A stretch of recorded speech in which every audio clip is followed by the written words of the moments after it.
जीवन में ज्यादा रिश्ते होना जरूरी नहीं, पर जो रिश्ते हैं उसमें जीवन होना जरूरी है। जिंदगी की हर सुबह कुछ शर्तें लेकर आती है और हर शाम कुछ तजुर्बे देकर जाती है।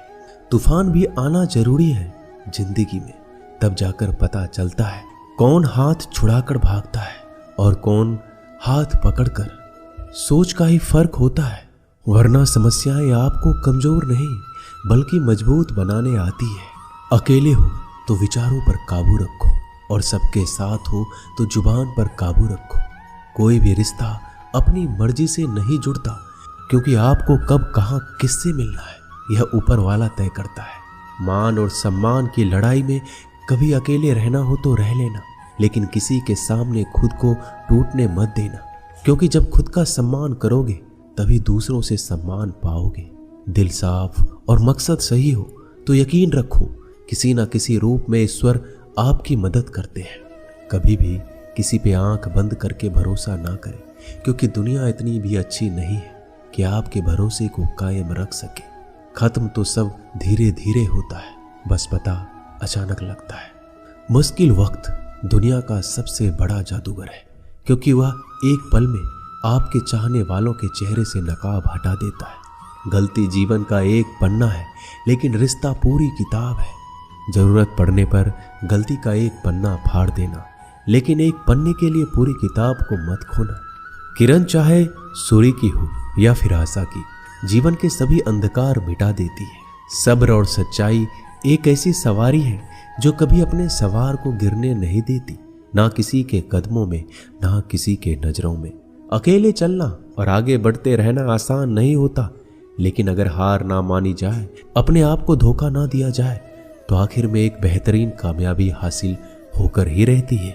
अकेले चलना बहुत मुश्किल होता है, बहुत ही ज्यादा मुश्किल, लेकिन अकेले उठाया हुआ हर एक कदम तुम्हारे इरादों को मजबूत बनाता है, तुम्हारे व्यक्तित्व को निखारता है।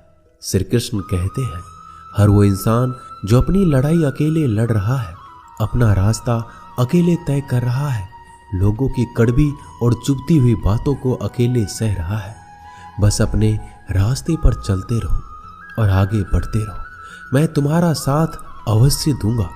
जिंदगी कमाई दौलत से नहीं मापी जाती, अंतिम यात्रा की भीड़ बताती है कि कमाई कैसी थी। सत्य केवल उनके लिए कड़वा होता है जो लोग झूठ में रहने के आदी हो चुके हैं। जिंदगी में जीतने के लिए जिद होनी चाहिए, हारने के लिए तो एक डर ही काफी है। भरोसा रखिए, जब हम किसी का अच्छा कर रहे होते हैं तो हमारे लिए भी कुछ अच्छा हो रहा होता है। सही फैसला लेना काबिलियत नहीं है, फैसला लेकर उसे सही साबित करना काबिलियत है। जैसे उबलते पानी में परछाई कभी नहीं दिखती, ठीक उसी प्रकार परेशान मन में भी समाधान नहीं दिखते। शांत होकर देखिए, सभी समस्याओं का हल मिल जाएगा। संसार में कोई भी मनुष्य सर्वगुण संपन्न नहीं होता, इसलिए कुछ कमियों को नजरअंदाज कर रिश्ते बनाए रखिए। जब किसी को किसी से रिश्ता खत्म करना होता है तो सबसे पहले वो अपनी जुबान की मिठास खत्म कर देता है। आंखों में नींद बहुत है पर सोना नहीं है, यही समय है कुछ करने का, इसे खोना नहीं है। श्री कृष्ण कहते हैं, ना किसी के अभाव में जियो, ना किसी के प्रभाव में जियो। यह जिंदगी है आपकी, अपने स्वभाव में जियो। रिश्ते को इस तरह से बचा लिया करो, कभी मान जाया करो, कभी मना लिया करो। मौन रहना एक साधना है और सोच समझकर बोलना एक कला। जो व्यक्ति स्पष्ट, साफ और सीधी बात बोलता है, उसकी वाणी तीव्र एवं कठोर जरूर होती है, लेकिन ऐसा व्यक्ति कभी किसी को धोखा नहीं देता।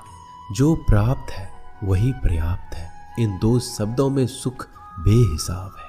कर्म बहुत ध्यान से कीजिए, क्योंकि ना तो किसी की दुआ खाली जाती है, ना किसी की बद्दुआ।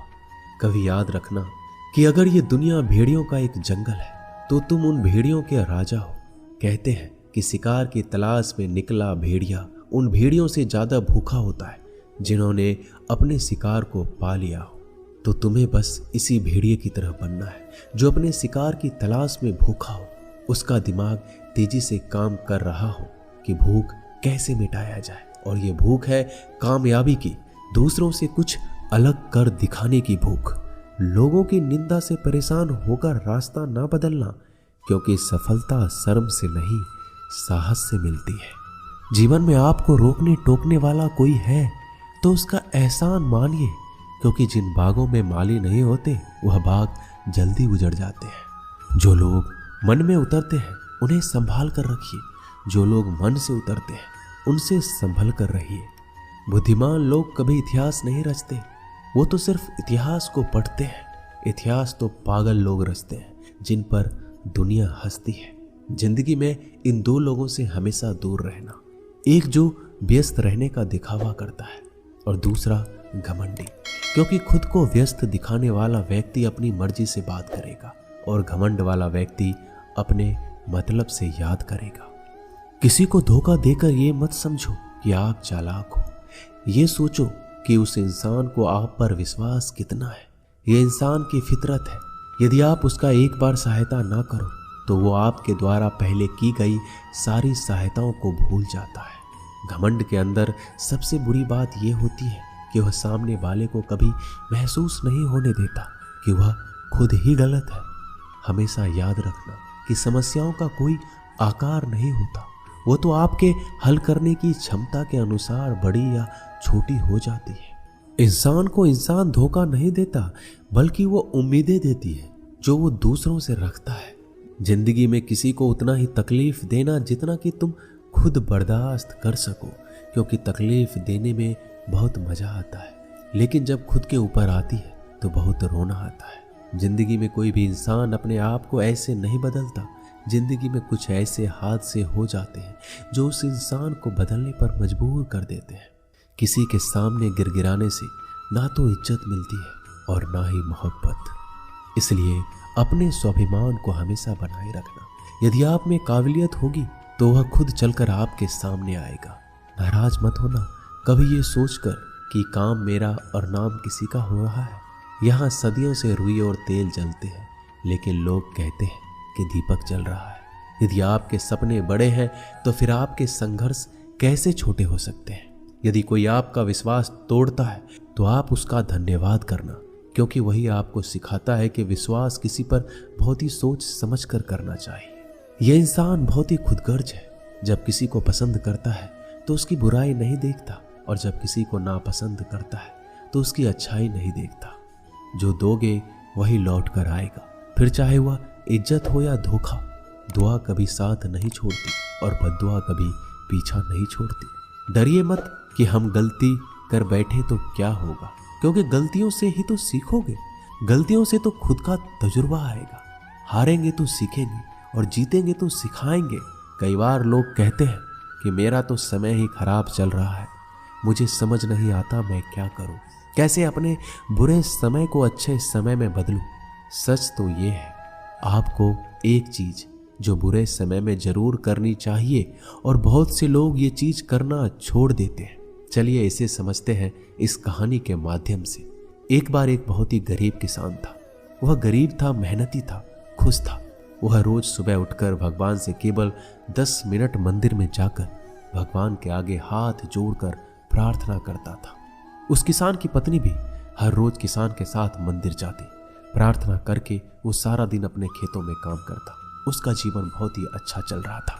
अपनी मेहनत की कमाई से वो कुछ ज़्यादा नहीं कमा पाता था, लेकिन फिर भी जितना कमाता था उसमें से कुछ पैसे लोगों की भलाई में लगा देता था।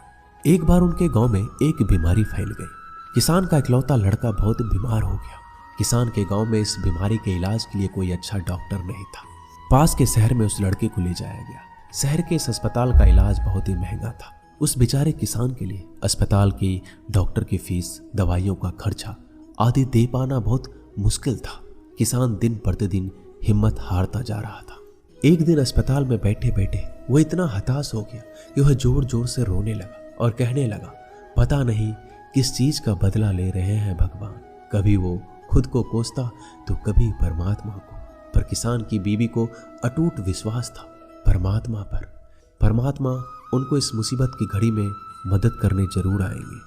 पर किसान को आशा की कोई किरण नजर नहीं आ रही थी। अस्पताल की कुछ ही दूरी पर एक मंदिर था। किसान की पत्नी उस मंदिर में हर रोज प्रार्थना करने जाती। पर किसान का दिल नहीं करता प्रार्थना करने को। डॉक्टर ने किसान से कहा उसके बच्चे के इलाज के लिए 10,000 की आवश्यकता है, पर किसान के लिए इतनी बड़ी रकम इकट्ठा कर पाना असंभव था। किसान की पत्नी अब भी मंदिर जाती थी। वो भगवान के आगे हाथ जोड़कर प्रार्थना करती कि उसका पुत्र ठीक हो जाए। एक दिन मंदिर में एक सेठ आया। उसने किसान की पत्नी को कहा कि उसने किसान की बात उस दिन अस्पताल में सुनी जिस दिन किसान रो रहा था। सेठ ने बताया उस दिन सेठ की पत्नी भी अस्पताल में थी। अब वो पूरी तरह से ठीक हो गई है और घर चली गई है। सेठ को बातों ही बातों में पता चल गया कि किसान को 10,000 की आवश्यकता है, तो सेठ ने तुरंत अपने जेब से पैसे निकाल कर देते हुए कहा कि उसके पास इस समय 10,000 ही है और वो रख ले। साथ में सेठ जी ने कागज पर अपना पता लिखते हुए कहा अगर आपको और पैसों की आवश्यकता हो तो बेहिचक मांग लेना। महिला ने उत्तर दिया इस कागज की कोई आवश्यकता नहीं है। वह जानती है कि ये पैसे किसने भिजवाए हैं और जिसने उसे ये पैसे दिए हैं वो परमात्मा उसका हमेशा ख्याल रखेंगे। दोस्तों कहते हैं अटूट विश्वास ये सबसे जरूरी चीज है जो हम लोग अक्सर खो देते हैं अपने बुरे वक्त में। जो उस औरत ने नहीं खोया, उसने तो सेठ का पता लिखा हुआ कागज भी नहीं पकड़ा। वह जानती है कि परमात्मा उनके साथ है, श्री कृष्ण सदैव उनके साथ है। श्री कृष्ण कहते हैं जो मेरा ध्यान करते हैं मैं उनको वो प्रदान करता हूँ जो उनके पास नहीं है, और जो उनके पास है मैं उसकी रक्षा करता हूँ। इसलिए बहुत जरूरी है कि हम बुरे वक्त में परमात्मा का साथ ना छोड़ें। दोस्तों ये वीडियो यहीं समाप्त होती है। मैं आशा करता हूँ कि इस वीडियो से आपने बहुत कुछ सीखा होगा। मिलते हैं अगली वीडियो में, तब तक के लिए अपना ख्याल रखिएगा। धन्यवाद। जय श्री कृष्ण।